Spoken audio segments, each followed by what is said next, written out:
소개받은 김용구라고 합니다. 인공지능과 예술의 만남이라는 주제로 제가 지금 진행하고 있는 과제 중심으로 말씀을 좀 드릴 건데요. 우선 오늘날의 인공지능은 4차 산업혁명의 꽃이라고 사람들이 굉장히 관심 많이 가지고 있습니다. 그 중에 이제 예술 분야에 관련해서 지금 진행이 되고 있는 그런 인공지능에 대한 사례를 몇 가지 말씀드리고, 저희가 지금 하고 있는 과제는 인공지능 기반 아틀리에 구축 및 기술 개발이라는 건데, 그 개념하고 어떤 걸 하고 있는지 저희가 지금 1년 진행을 했고 지금 2년차 하고 있는데 그 관련된 얘기들을 좀 말씀드리도록 하겠습니다. 일단 요즘에 인공지능, 기계학습, 딥러닝이라고 하는 용어들이 계속 이렇게 혼재돼가지고 사용이 되는데, 좀 간단하게 정리를 좀 한번 하고 넘어가면, 인공지능은 인공지능, artificial intelligence, 인공적으로 만든 지능이라는 뜻인데, 지능이 뭐냐?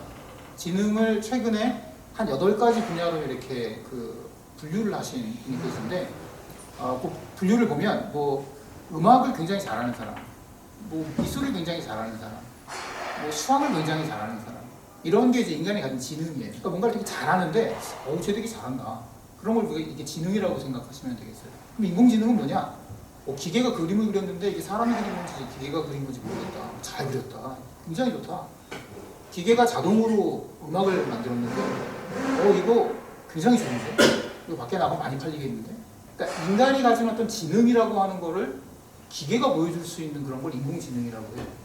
그럼 인공지능이 가능하려면 실제로 굉장히 다양한 어떤 기술들이 조합이 되어야만 그런 인간이 가진 지능을 흉내내는 뭔가가 만들어지겠죠. 그런 다양한 기술들 중에서 특히 기계에다가 어떤 걸 학습시키는 그런 걸 머신러닝, 기계학습이라고 부릅니다. 그러니까 인공지능을 구현하기 위한 굉장히 중요한 툴이에요. 툴인데 조금 더 자세히 말씀을 드리면 위키에는 이렇게 써 있어요. 위키에는 알고리즘이나 어떤 통계적인 모델이다. 어떤 특정한 디시전, 특정한 어떤 결정을 내리거나 특정한 일을 수행하기 위한 알고리즘 혹은 그런 어떤 통계적인 모델, 그런 거를 뭐라고 부르냐 하면 머신러닝이라고 불러요.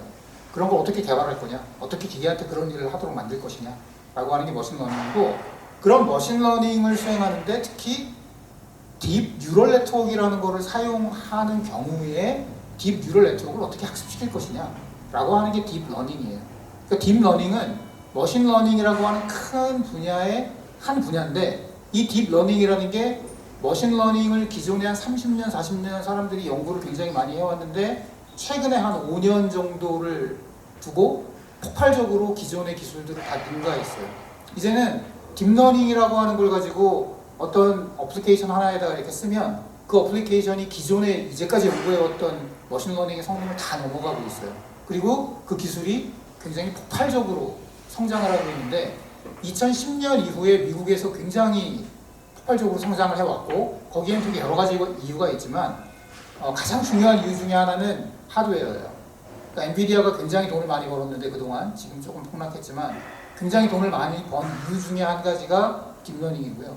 딥러닝이라고 하는 게 그 하드웨어하고의 결합을 통해서 굉장히 많이 성능이 좋아졌고, 최근에 2015년 이후에 기트허브나 코넬 유니버시티에 있는 그 프리 라이브러리를 통해서 기술이 전파되는 속도가 한 100배쯤 빨라졌어요. 그래서 이제는 굉장히 좋은 기술이 나온 지 한두 달 만에 다른 사람들이 소스를 가져다가 더 좋은 기술을 만들어서 오픈하고, 그걸 가져다가 더 좋은 기술을 만들어서 오픈하고, 한 1년쯤 지나면 1년 전에 보지 못했던 새로운 것들이 잔뜩 쌓여가지고 소스가 막 다니는데, 그거를 따라가면서 볼 수도 없을 만큼 굉장히 좋은 기술들이 굉장히 다양하게 성장을 하고 있어요. 이런 상황에서 예술 쪽에 관련된 딥러닝이 이제까지 어떻게 됐었냐라고 하는 거를 좀 앞으로 말씀드릴 거고요.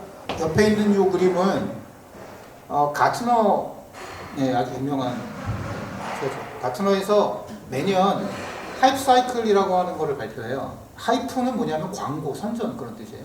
그래서 신기술에 대한 선전 사이클이라고 생각하시면 되는데, 이게 뭐냐면 지금 굉장히 이노베이션이 막 활성화되고 있다, 기술이 막 성장하고 있다 라고 하는 단계가 첫 단계고요. 그 다음에 기술 성장이 거의 꼭지까지 와 있다 라고 하는 게 두 번째 단계예요. 세 번째 단계는 이 기술에 대한 환상이 깨져가지고 지금 무너지고 있는 단계고요. 이걸 넘어가면 어떻게 되냐면 시장이 확 딥보이가 되는 단계예요. 딥러닝이라고 하는 기술은 지금 피크에 와 있고요. 이게 언제부터 피크에 있냐면 한 2015년부터 같은 하이프 사이클에서 꼭지에 와 있어요. 그러니까 3년 지금 지났죠. 꼭지에 와 있고 저게 언제 시장이 풀릴 것 같으냐라는 얘기를 항상 한 3년 전부터 2, 3년 내에 시장이 나타나게 될 것이다. 2, 3년 내에 시장이 나타나게 될 것이다 라고 얘기를 해요. 그만큼 관심이 되게 많고 굉장히 성장 속도가 빠르고 한 것들을 굉장히 많은 사람들이 인지하고 있는 거예요. 약간 문제도 있고 뭐 여러 가지 이유가 있지만 아무튼 딥러닝이라고 하는 기술, 그러니까 머신러닝에 굉장히 최근에 주축이 되는 그 기술이 굉장히 사회 전반 여러 분야에 있어서 급성장하고 있다. 자, 그 중에 예술 쪽에 대한 얘기를 지금부터 몇 가지 살펴보도록 하겠습니다. 자, 제가 한 3가지 정도 예를 가져왔는데요. 이거는 루트거스 유니버시티라고 미국에 있는 그 아트 앤 AI 랩이라는 연구소가 있어요. 거기서 2017년도에 얘네가 뭘 만들었냐면 CAN, 크리에이티브 애드버서리 네트워크라고 해서 요즘에 GAN이라는 네트워크를 되게 많이 쓰는데 그 GAN이라는 네트워크를 이용해서 뭘 만들었냐면 자동으로 그림을 그리는 애를 만들었어요. 그러니까 컴퓨터에다가 막 랜덤 넘버를 주면 얘가 그림을 하나씩 막 만들어내요. 그 중에서 좀 괜찮아 보이는 것들을 이렇게 모아온 거예요. 그래서 전시를 했어요. 여기 있는 그림들은 다 컴퓨터가 그냥 만든 거예요. 저 네트워크는 뭘 하냐면 기존의 예술 작품들을 쭉 주면 그 예술 작품들을 얘가 해석을 해요. 해석을 한 다음에 뭘 만드냐면 기존의 예술 작품하고 약간 다른데 너무 다르진 않은 그런 것들을 찾아서 뭐 이렇게 막 랜덤하게 뭔가를 만들어내는 거예요. 그러니까 겐이라는 네트워크에 영상을 만들 때 이제 학습시키는 로스 펑션이라고 하는 게 어떻게 생기냐면 기존에 내가 학습한 애하고 스타일이 비슷한 것.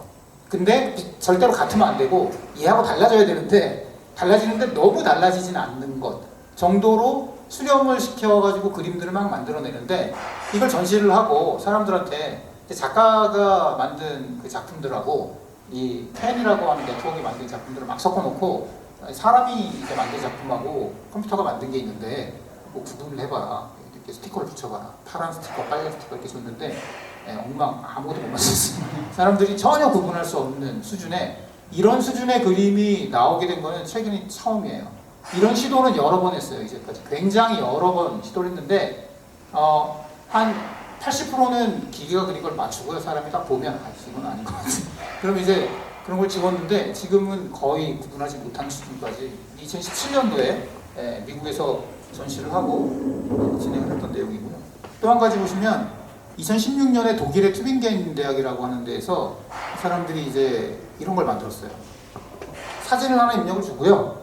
그 다음에 이렇게 패턴 같은 걸 하나 같이 줘요. 그 다음에 이 인공지능 딥러닝한테 뭘 하냐면 자, 이 사진인데 이런 스타일로 바꿔봐.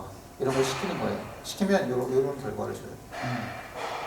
예전에도 이렇게 뭔가 어떤 스타일을 흉내내가지고 만드는 것들을 텍스처 신디시스라고 하거나 뭐 이런 연구에서 굉장히 많이들 해왔어요. 많이들 해왔는데 기존의 연구의 한계는 뭐냐면 자, 요거를 이렇게 바꾸라고 했더니 이렇게 보시면 이 전체적인 어떤 색감이나 전체적인 이 영상의 스타일을 여기다가 입혀놨어요. 그러니까 여기 뭐 조각조각 나서 뭔가 이렇게 분절적인 모양이 있으면 그 분절적인 것들이 이 오브제를 훼손하지 않는 범위 내에서 이렇게 싹 갖다 놔요. 여기 보시면 이 사진에다가 이런 스타일로 바꿔라 라고 했더니 색상만 그냥 바뀌거나 특정한 텍스처만 바뀌는 게 아니라 이 전반적인 느낌이 여기서 전반적으로 날 수 있도록 이런 하이어 레벨에 있는 그런 인지 특성을 어디다가 반영한다라는 게 굉장히 어려웠는데 이걸 할 수 있는 방법을 2016년에 만들고 사람들이 관심을 되게 많이 가지게 됐어요. 여기에 이거를 이제 스타일 트랜스퍼 네트워크라고 부르고 이런 연구들을 많이 진행을 했는데 얘네가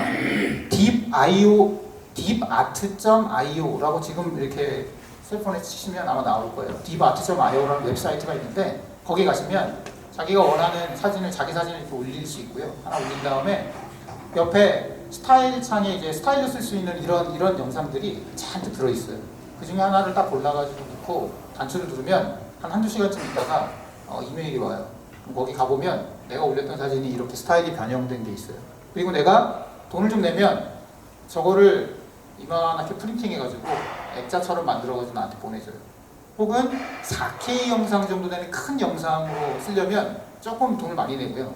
얘는 뭐 유럽이니까 조그만 그림 만드는데 뭐 한 10만 원 내는 것 같고요. 큰 그림 만드는데 한 30만 원 정도 내는 것 같아요. 그러면은 걔는 정말 그 사진 인화를 해가지고 4K 영상 크게 사진 인화를 해가지고 작품으로 이렇게 그 베젤 있는 데다 이렇게 끼워가지고 딱 해서 보내줘요, 우편으로. 그런 사업을 하고 있어요. 저희 연구는 이거하고 굉장히 지금 많이 닮아 있고 이걸 기반으로 스타팅을 했고요. 마지막으로 이게 피카소가 그린 걸까요? 아니면 가짜일까요? 이런 진품, 뭐 가짜 이런 걸 판별하는 그런 네트워크가 있어요. 이런 연구들은 여러 파트가 있는데 지금 여기 제가 소개드린 거는 2017년도에 네덜란드에 있는 어떤 회사하고 대학이 이제 같이 연구를 해가지고 만든 거예요. 뭘 만들었냐면 이런 선들에 보면은 이렇게 붓으로 그리거나 하면은 붓이 어디가 힘이 들어가고 어디는 힘이 안 들어가고 하는 그런 어떤 그 스트로크에 대한 어떤 그런 것들이거든요. 그 스트로크를 해석하는 네트워크를 만든 거예요. 그래서 부분에 있는 스트로크가 어떤 특성을 가지고 있는지를 보고 진품에 대한 것들을 쭉 이제 학습을 한 다음에 이 작가가 그린 작품들을 학습한 다음에 뭔가를 하나 주면 이 작가가 그린 작품일 거다라고 하는 확률을 주는데 굉장히 높은 수준으로 그 확률을 줘서 이게 진짜다 가짜다 이게 맞춰보시면 저 맨 위에 세 개가 있잖아요. 세 개가 여기 제가 써놨는데 이게 매티스라고 하는 사람의 작품을 학습시킨 건데 첫 번째 거, 두 번째 건 가짜고 세 번째 것만 진품이에요. 그러니까 이게 네트워크로 이걸 판별해 보라고 하면 다 맞춰요. 부분 요 파트를 보고 맞추는 게 한 7, 80% 되고요. 그 부분을 모아서 전체가 이게 진짜일 거다 가짜일 거다 하고 맞추는 것들은 100% 다 맞췄대요. 아래에 있는 것도 저것도 매티스 작품인데 맨 왼쪽 거하고 맨 오른쪽 거는 진짜 매티스 작품이고요. 가운데 두 개는 가짜래요. 근데 사람이 봐도 거기서 구분하기가 되게 어려운 저런 스트로크의 특징을 뉴럴넷을 통해서 진품, 가짜 이런 것들을 판별하는 그런 것들을 만든 거예요. 자, 저희가 하는 연구는 지능형 아틀리에, 인공지능 기반 아틀리에라고 하는 거를 만드는 건데 아틀리에는 뭐냐면 그림을 그리는 어떤 그런 화실 혹은 뭐 거기에 있는 어떤 그런 테이블부터 시작해서 그런 것들을 아틀리에라고 부르는데 그림을 그리는 사람 혹은 사진을 하는 어떤 그런 작가들에게 아틀리에에 해당하는 것들을 인공지능 아틀리에를 제공하겠다라고 하는 게 이제 저희 과제의 목표예요. 그래서 지능형 화실의 인터페이스가 있고 지능형 아틀리에 시스템의 엔진이 있는데 지금 이 인터페이스 관련된 부분은 어떤 회사 하나가 VR에드라고 하는 회사가 있는데 그 회사가 지금 이걸 하고 있고요. 이 인공지능 엔진은 제가 개발을 하고 있고 이걸 가지고 전시도 하고 뭐 딴 데 가가지고 작가들도 섭외해서 뭐 이렇게 작품도 개발하고 하는 것들을 홍익대학교에서 하고 있어요. 그래서 이렇게 저희 세 기관이 같이 연구를 하고 있는 거고요. 기존의 회화 유형과 표현 기법을 학습하고 사용자, 그 작가와의 어떤 상호작용을 통해서 새로운 창작 결과물을 생성하는 그런 게 이제 이 과제의 목표예요.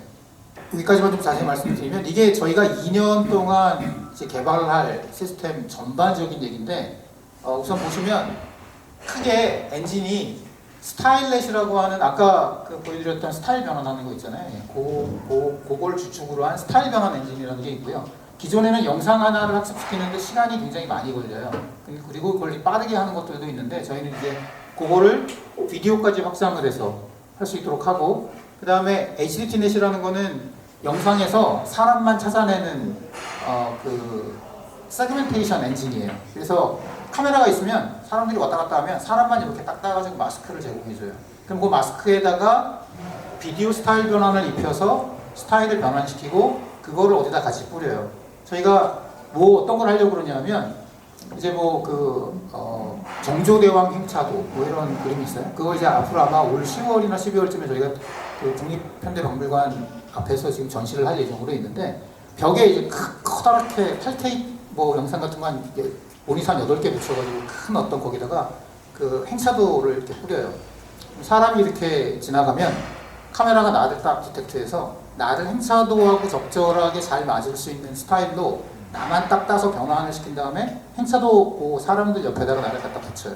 그러면은 행차도에 내가 이렇게 따라가는 것 같은 그리고 여기 서가지고 내가 이렇게 사진을 딱 찍으면 내 모습이 뭔가 이렇게 여기 반영이 되어 있는 그런 작품을 할 수 있는 이런 인터랙션이 가능한 그런 작품을 개발하려고 이 세그멘테이션 엔진, 비디오 트랜스퍼 엔진 이런 것들을 이제 포함해가지고 하고 마지막으로 옴니넷은 360VR에 대한 360VR은 프로젝션 포맷하고 프로젝션의 그 스티칭 같은 것들 때문에 이게 좀 그 연결해야 되는 부분에 그 이렇게 스타일 변환에 좀 그 특이점이 있어요. 그래서 그런 것들을 해결해서 360 VR 그리고 요걸 보통 VR 영상 같은 경우에는 좀 작은 게 6K 큰 영상 8K가 기본이기 때문에 6K, 8K 영상이 스타일 변환이 될 수 있도록 그리고 가급적이면 실시간으로 다른 어떤 인터랙션을 통해서 같이 연계될 수 있도록 그렇게 개발하려고 하는 게 이제 저희 과제의 최종적인 목표고요.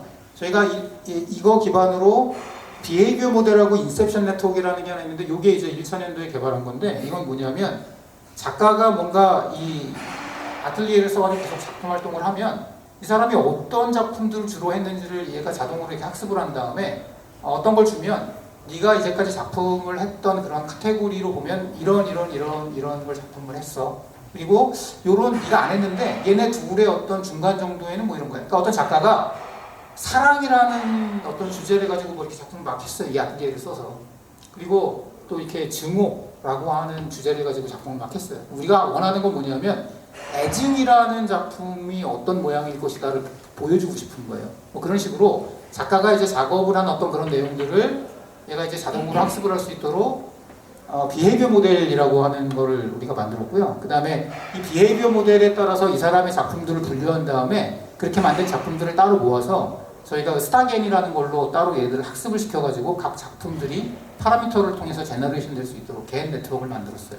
그래서 이걸 인셉션이 이제 시작한다라는 뜻인데 인셉션 넷이라고 이름 붙였고 저 뭐 하려고 했던 거냐면 어떤 새로운 작품 활동을 할 때 인스피레이션을 제공할 수 있도록 내가 이제까지 했던 것들을 이렇게 돌아보고 내가 앞으로 할 것들에 대한 어떤 힌트를 얻을 수 있는 그런 그러니까 이런 어떤 걸 우리가 연구를 하면 작가들은 이런 걸 별로 좋아하지 않는데요. 좋아하지도 않고 뭐 관심도 별로 없는데 자기 작품에 새로운 어떤 영감을 줄 수 있는 그런 보조적인 그런 어떤 조수로서의 기능을 하는 인공지능이 있다면 그런 것들은 굉장히 좀 유의미하다라고 해서 1차년도에 좀 했던 그런 내용입니다.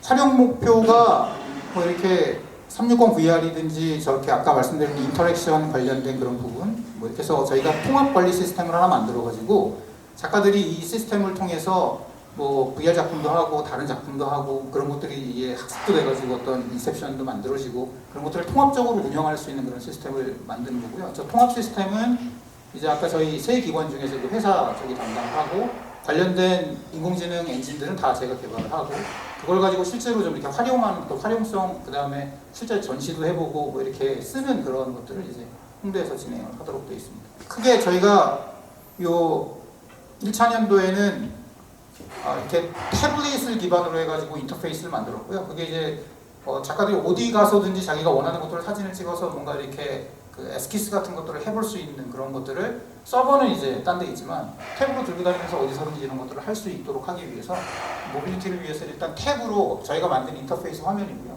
뭐 이런 걸 통해서 작업들을 했는데 뭘 했는지 작년에 저희가 보고한 거니까 한번 보시고 다시 말씀 나눌게요. 저희가 세 군데 전시를 했고요. 부산, 백수, 월대, 그 다음에 이남 작가를 통해서 저희가 4,000개 정도 이남 작가의 작품을 얻었어요. 그래서 그걸 가지고 내부적으로 작업을 해가지고 아까 말씀드린 그런 비헤이비어 모델 구축하고 뭐 그런 작품을 만든 그런 것들을 진행했고요.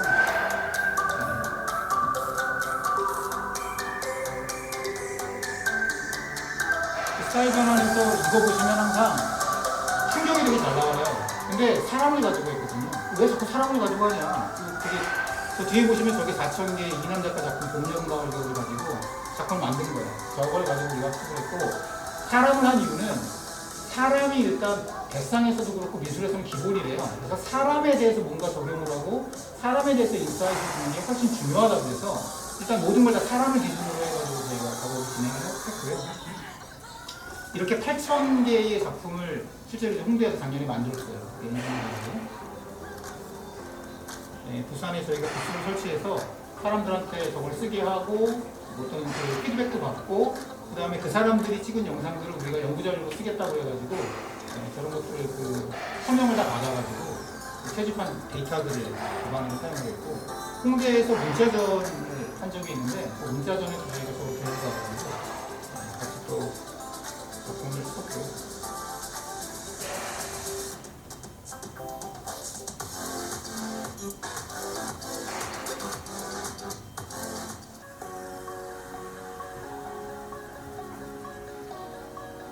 예, 이거는 저희가 지금 이제 아까 말씀드린 것처럼 인터랙션도 하고 앞으로 이제 그런 것들을 좀 기획을 하던 과정에서 스타일을 이렇게 좀 바꾼 것들을 가져다가 저기서 인터랙션을 가상으로 만들었어요.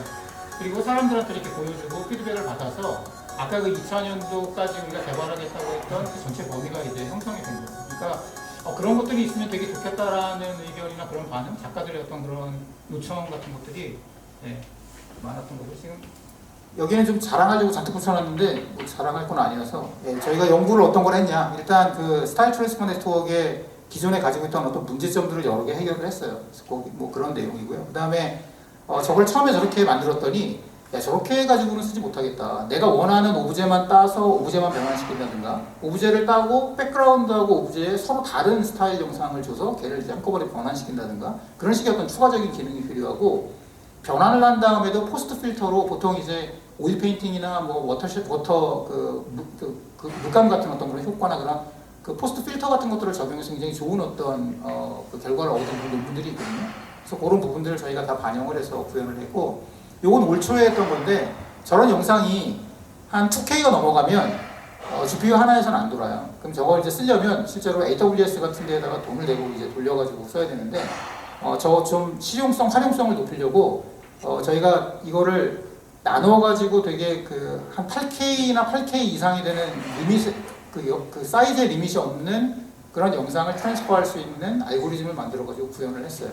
올 초에 진행이 됐던 거고, 이건 아까 오진 않았던 거고요. 그리고 그 파라미터 같은 것들을 좀 다양성을 좀 제공할 수 있도록 여러 가지 파라미터에 대한 거를 좀 해서 줬고요. 뭐 그런 결과들이에요. 이게 이제 8K 영상인데, 8K 영상은 굉장히 크게 확대를 해보면 안에 아주 그 물감의 디테일 같은 것들이 굉장히 많이 살아있더라고요. 그래서 이거는 좀 크게 펴가지고, 그리고 실제로 작가가 작품을 할 때 작은 그림을 가지고 이렇게 보는 것들은 에스키스 정도로 보고, 실제로 뭔가 작품을 하려면은 8K 정도 되는 영상이 있으면 굉장히 좋겠다. 그 다음에 아까 말씀드린 인셉션 넷, 이게 이제 행위 모델이라는 게 실제로 잘 없어요, 이제까지 연구가. 그래서 행위 모델을 저희가 좀 구축을 했고, 그 관련된 걸로 한 4,000장, 5,000장 정도의 영상을 가져다가 띠별로 학습을 해가지고 겐이라는 네트워크를 사용했고요.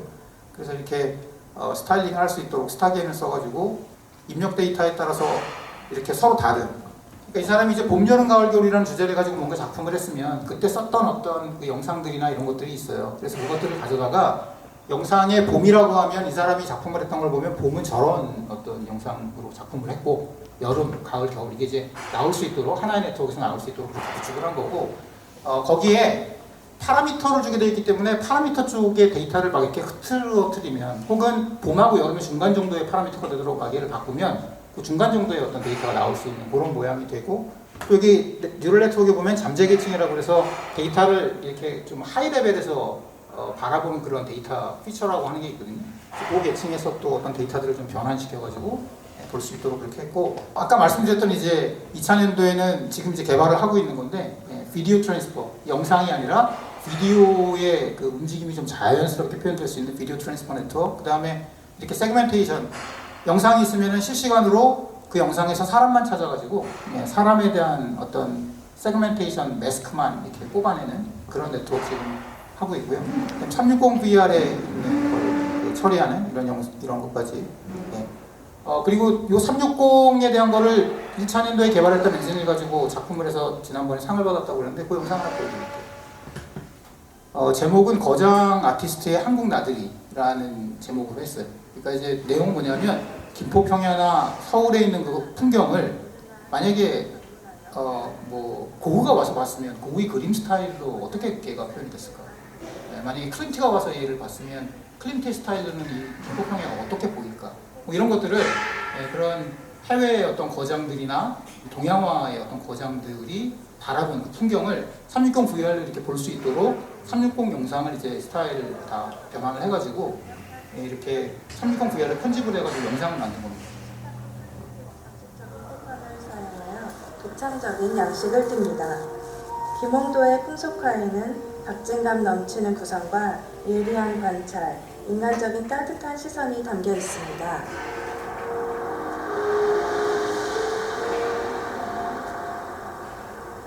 김포평야의 360 VR 영상 촬영. 경기도 김포시의 굴포천 유역과 한강 하류 남하는 김포, 인천, 부천, 서울에 걸쳐 발달된 퇴적평야인 김포평야로 밥맛 좋은 김포미는 임금님의 수락상에 올랐던 진상미로 널리 알려져 있습니다. VR 고글을 끼고 보면 이 사이에 있는 이런 그 디테일이 굉장히 특이한 느낌을 줘요. 이렇게 돌아보면서 이게 되게 뭐 괜찮은 어떤 친구들이 이제 그 스타일 엔진 해가지고 남양주시 기획을 중앙면 해가지고 다산 정약용 선생 유적지에는 고택인 여유당입니다.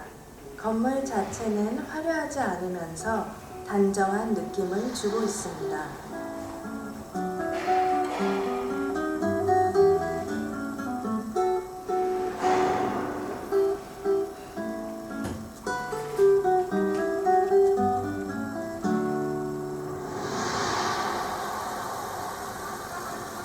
한강을 아름답게 밝혀줄 세계의 빛나는 섬인 세빛섬은 서울의 중심인 한강에 색다른 수변 문화를 즐길 수 있는 랜드마크로 조성된 복합 문화 공간입니다.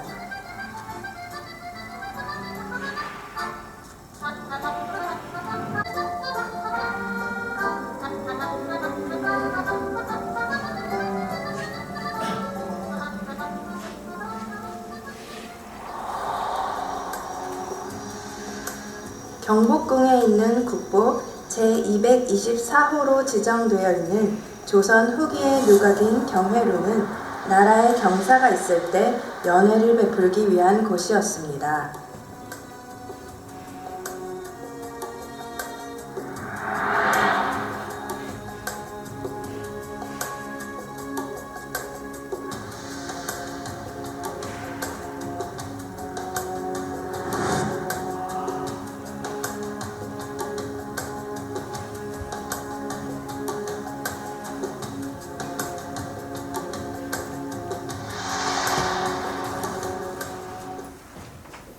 저희가 작품을 뭐 이렇게 지금 만들어가지고 진행을 하고 있고 이제 올해까지 해서 아까 말씀드린 그 내용들을 채워서 과제를 진행을 하고 있고요.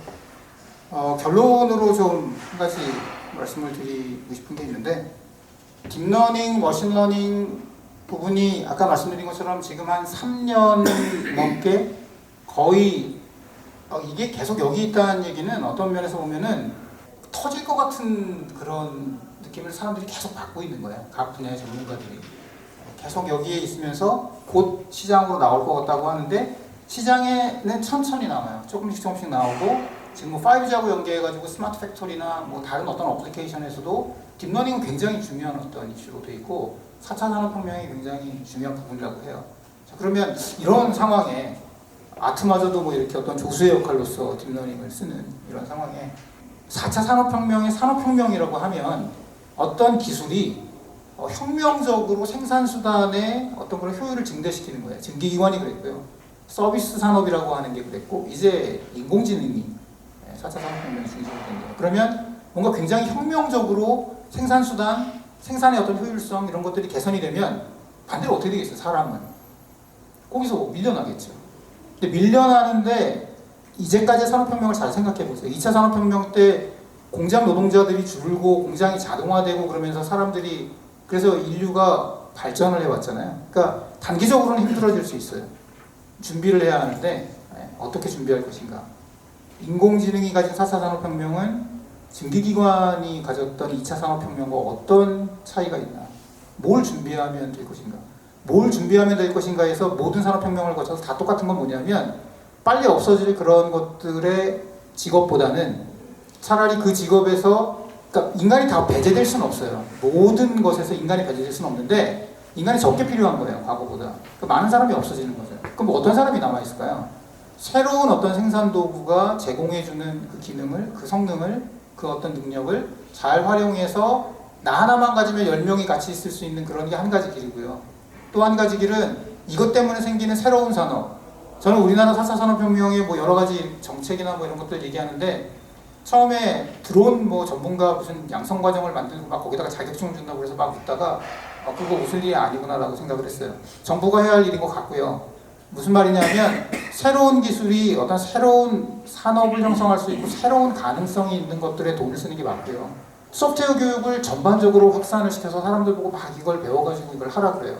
자, 4차 산업혁명에 꽂힌 인공지능 쉽지 않아요. 거기에 어떤 연구 결과를 가지고 굉장히 차별적인 기술을 개발하는 것 자체는 어려워요. 근데 에브리바디한테 그거를 다 하라고 거기다가 막 돈을 써서 모든 사람을 거기로 불러들이는 일은 어떤 면에서 보면 계속 할루시네이션을 주는 것과 같아요. 환상을 주고 계속 뭔가, 근데 실제로는 그건 되게 어려운 일이에요. 자, 어떻게 준비할 것인가? 여러분은 4차 산업혁명 시대의 인공지능 이런 상황에서 무엇을 준비할 것이고 어떤 것들을 하는 게 좋을까? 한번 좀 생각해보는 계기가 됐으면 하는 마음에서 마지막에 이런 달았습니다. 감사합니다.